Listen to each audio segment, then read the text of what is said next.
Environ 8 tonnes de poissons décimés en un tour de main, c'est une perte. Et quand on en vient à conclure que c'est toute la production d'une entreprise, alors là, ça tourne à la catastrophe. Et au-delà de tout, le drame du lac Atiémé met en difficulté l'entrepreneuriat agricole. Ceci dans un environnement où entreprendre n'est pas des plus aisés. Mesdames, Messieurs, bonsoir et bienvenue dans l'entretien. Vous l'aurez compris, on parle aujourd'hui de l'entrepreneuriat agricole et des risques qui y sont liés. Et nous avons sur ce plateau Monsieur Euruc Guidi, directeur départemental de l'agriculture, de l'élevage et de la pêche du Mono. Monsieur Guidi, bonsoir. Bonsoir, madame. Merci d'avoir accepté notre invitation. C'est moi. Alors, vous le savez, on parle sur l'entretien du drame qui a eu lieu sur le lac Toro à Atiémé. Et après le drame, le gouvernement a commandité une enquête. Et on parle dans le rapport d'une intoxication aiguë par contamination chimique venant d'une source endogène au lac par infiltration souterraine. Je vais y arriver. Alors, monsieur Guidi, qu'est-ce que cela veut dire concrètement? Merci bien, madame. Et le laboratoire central de contrôle de la sécurité sanitaire des aliments, à travers son directeur, a fait un point de presse aujourd'hui pour faire savoir, pour faire connaître à l'opinion nationale et internationale les résultats de ces analyses. Et comme vous le dites, il est dit dans ce rapport, et je cite, « L'hypothèse d'une contamination des eaux du lac par une quelconque famille de pesticides ou de médicaments vétérinaires est donc à exclure. » Qu'est-ce que cela veut dire, si vous pouvez nous expliquer ça? Ça veut dire qu'il n'y a pas un produit extérieur toxique versé dans l'eau par qui que ce soit. C'est ce que ça veut dire d'abord. Donc au premier abord, nous avions pensé à une intoxication par une tierce personne, mais ce qui est dit là, que ça, c'est à exclure.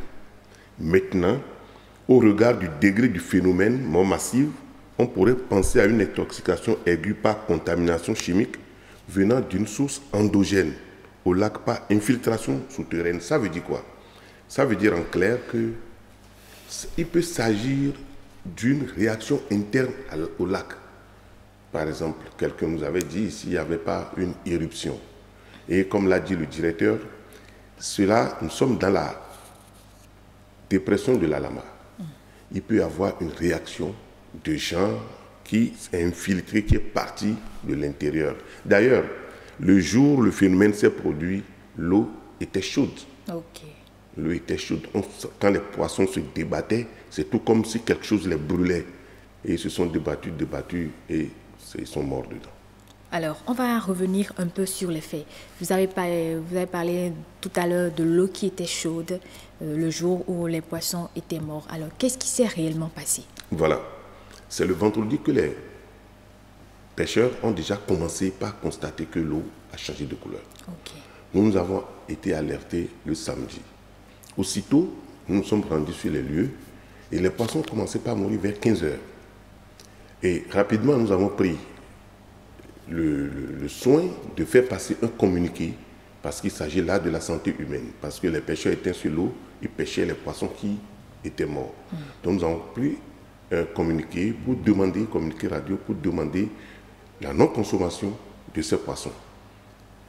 Mais contre toute attente, les populations disaient que c'est un don de Dieu. Et ils y allaient allègrement. Et au niveau de la ferme, quand la situation s'est apaisée, on a fait sortir les poissons de l'eau. Donc ce qui faisait, comme vous l'avez dit, 8 tonnes environ, toute la production. Et issu de 28, cages, qui sont implantées directement avec des filets qui les protégeaient, ces cages-là, 28 cages, dans l'eau. Donc ce n'était pas des installations piscicoles hors lac, okay. C'est dans le lac. Donc l'assertion selon laquelle que c'est le promoteur qui aurait déversé des produits dans le lac, c'est du faux. Voilà ce qui s'est passé. Alors, paraît-il, monsieur Guidi, que ce n'est pas la première fois qu'un tel drame arrive sur le lac Toro.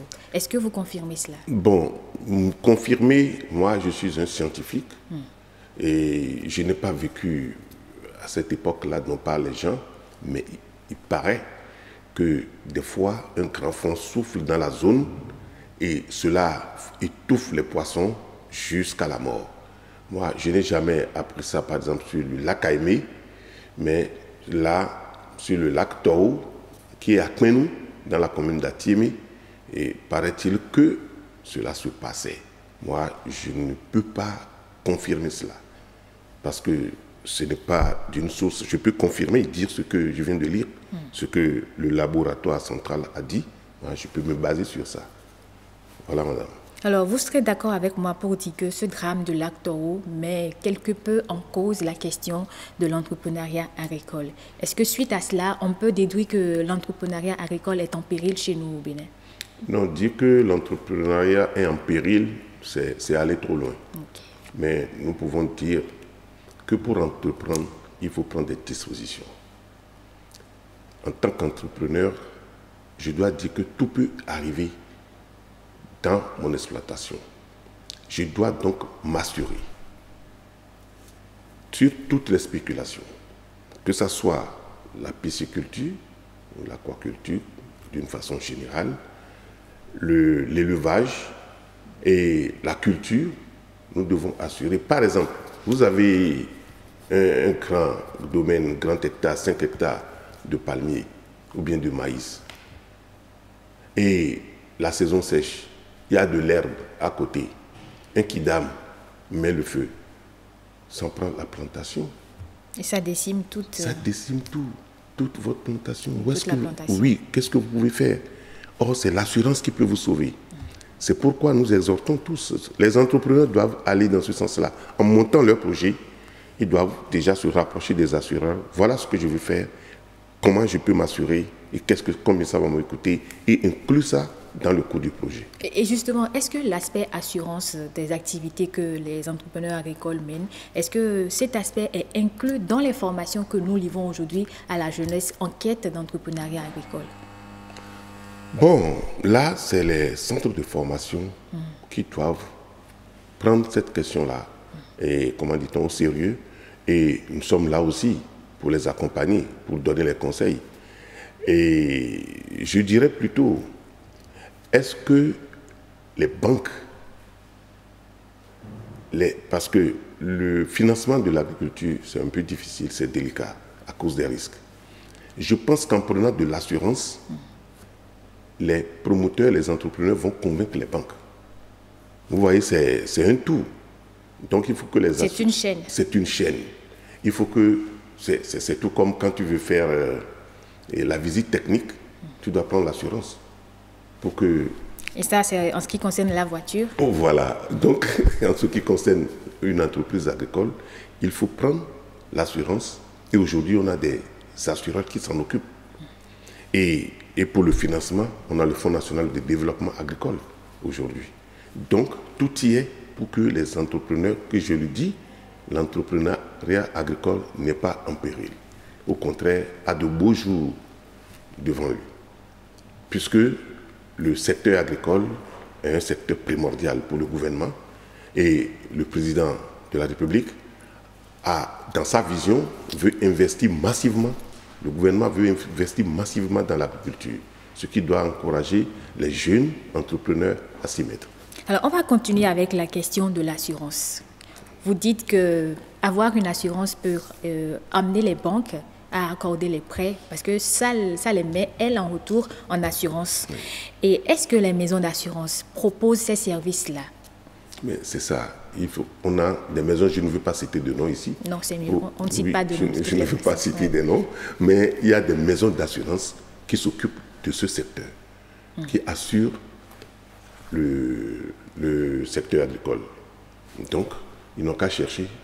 Mais justement, on ne les voit pas, ces maisons d'assurance. Oui, bon. Moi, je ne vais pas faire leur publicité.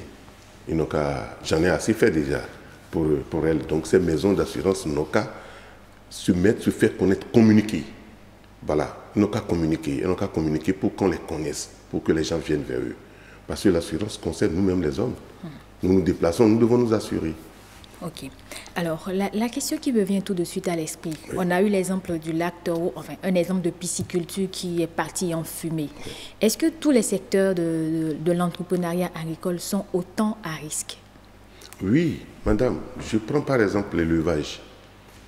Si vous prenez, ce que ce soit les porcs, nous avons la peste porcine, nous avons la grippe aviaire qui décime la volaille. Donc, tout élevage, vous prenez le ladoculture, vous prenez, comment dit-on,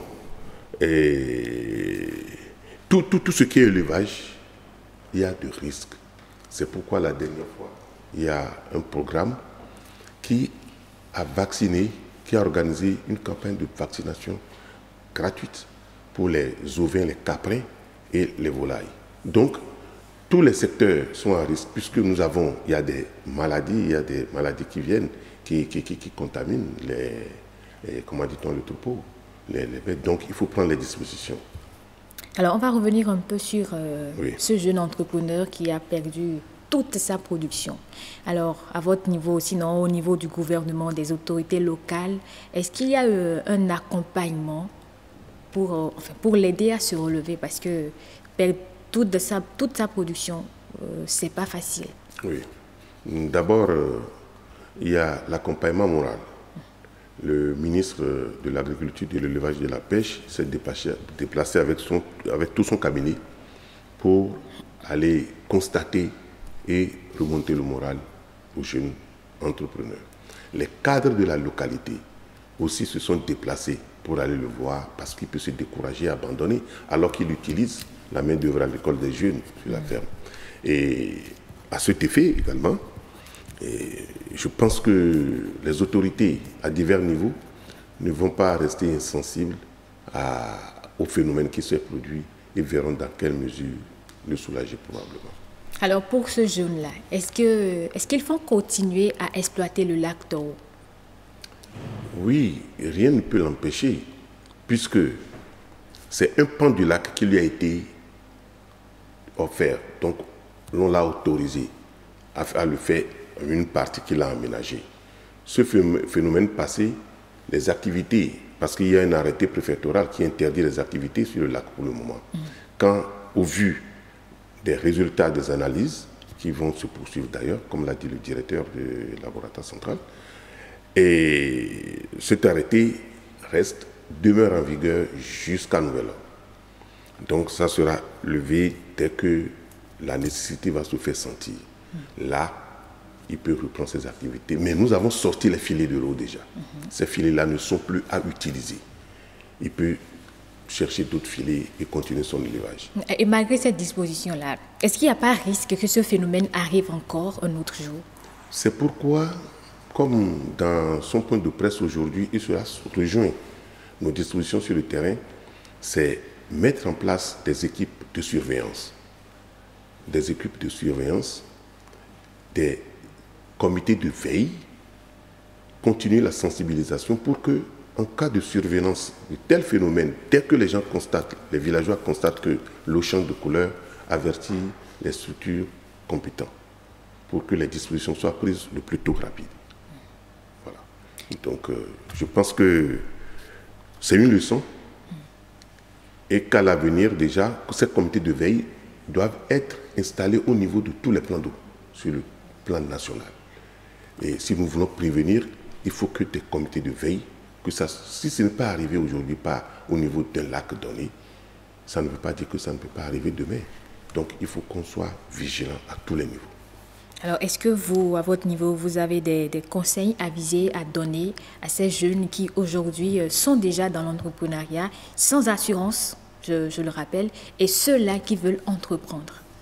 Ceux qui sont déjà engagés, parce qu'il y en a beaucoup, et c'est d'aller s'assurer. D'aller s'assurer, de prendre pour toutes les spéculations une assurance. D'abord, les assureurs vont dire ce que ça doit leur coûter.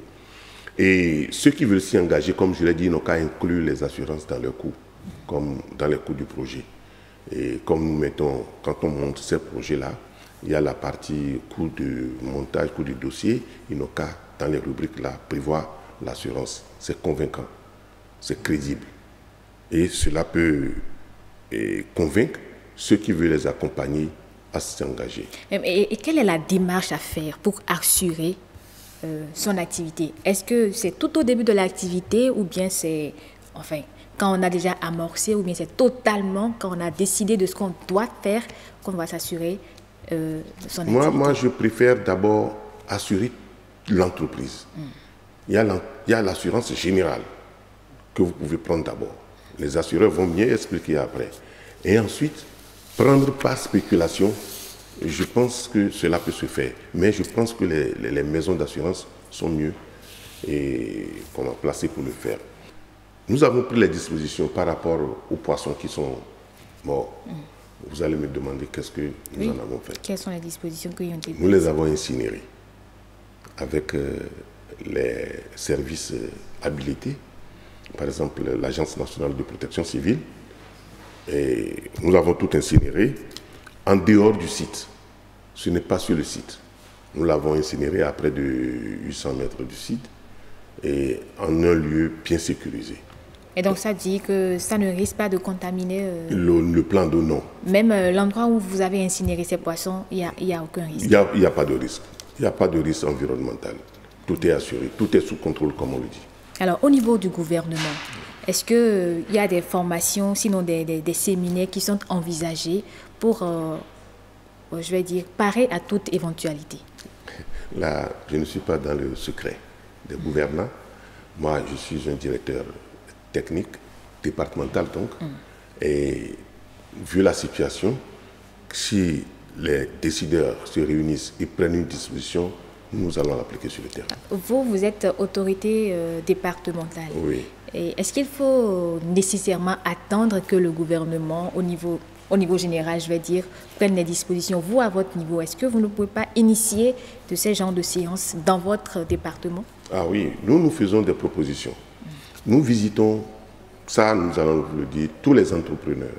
Nous leur rendons visite. Nous visitons les exploitations agricoles systématiquement.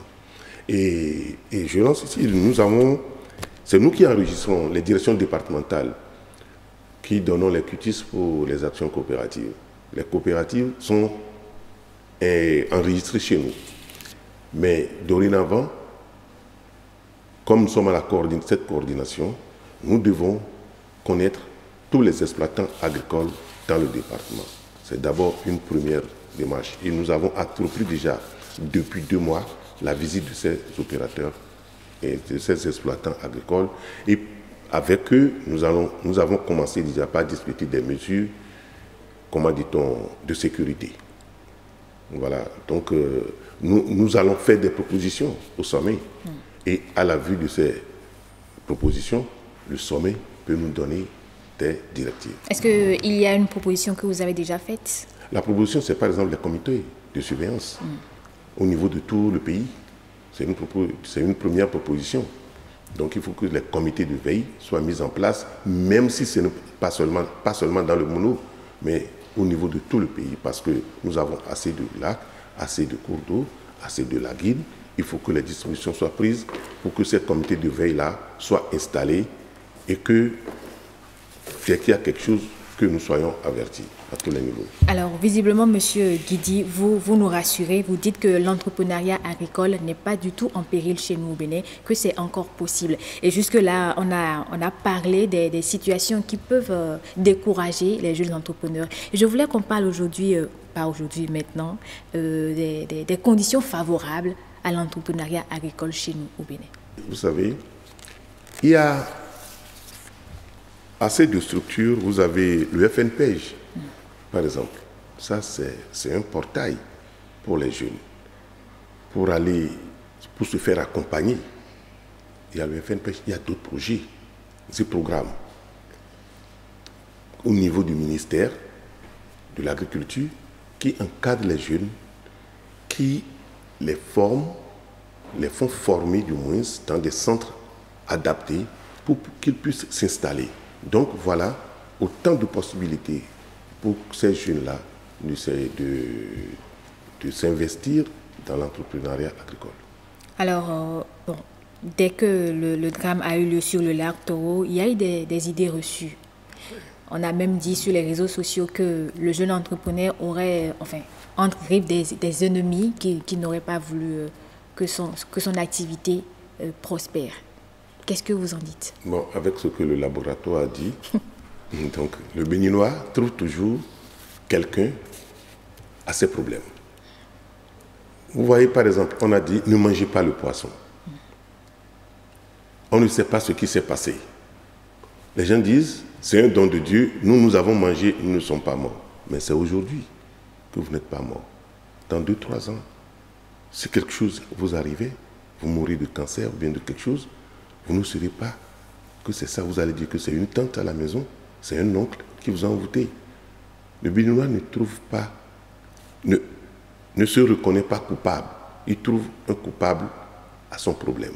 Donc pour le jeune, vous voyez que c'est clair, personne n'est parti mettre quoi que ce soit. Et ensuite, dans des analyses, il y avait eu des premières, comment dit-on, des premiers résultats. Des résultats qui sont sortis sur les réseaux sociaux, que on a découvert, et c'est dit ici, les recherches des tétracyclines. Et les gens, on a trouvé cette trace-là, c'est positif dans le poisson. Mais ça ne veut pas dire que le poisson est intoxiqué. Et il a été dit que cela veut dire que l'exploitant a dû traiter les poissons avant le phénomène. Je dis non.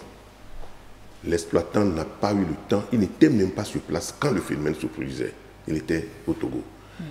Donc, cet élément-là peut provenir probablement des aliments.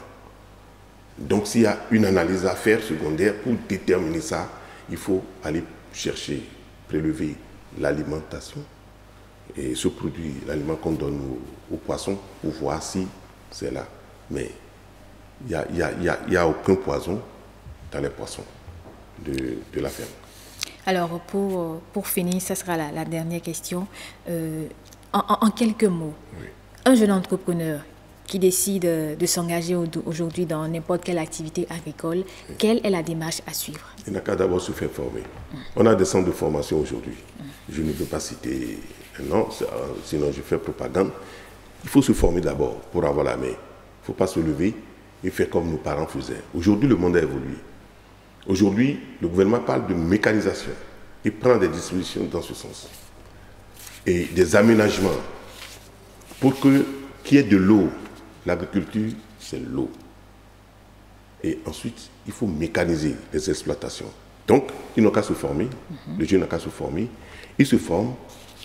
Et au bout de sa formation, il cherche les sources de financement. D'abord, il faut qu'il ait la matière, la terre. Et ensuite, il commence par chercher les sources de financement à travers les différentes structures de la place, telles que le FNPEJ et autres. Ça, je le dis parce que je connais très bien le FNPEJ et d'autres projets programmes qui sont là pour ça. Voilà ce que je peux leur dire. Ne pas rester là à dire que le Zémidjan est mieux. Et surtout ne pas occulter la question de l'assurance. Oui, l'assurance c'est très important, je reviens là-dessus. S'il faut créer une structure d'assurance, je le ferai. Alors, merci beaucoup, Monsieur Eurik Guidi, pour avoir accepté notre invitation sur cet entretien. Je rappelle que vous êtes directeur départemental de l'agriculture, de l'élevage et de la pêche du Mono. Alors, mesdames, messieurs, ce sera tout pour cet entretien. Entreprendre au Bénin est bel et bien encore possible si on prend ses responsabilités qui se limitent bien souvent à l'assurance de son activité. Merci de nous avoir suivis. À bientôt.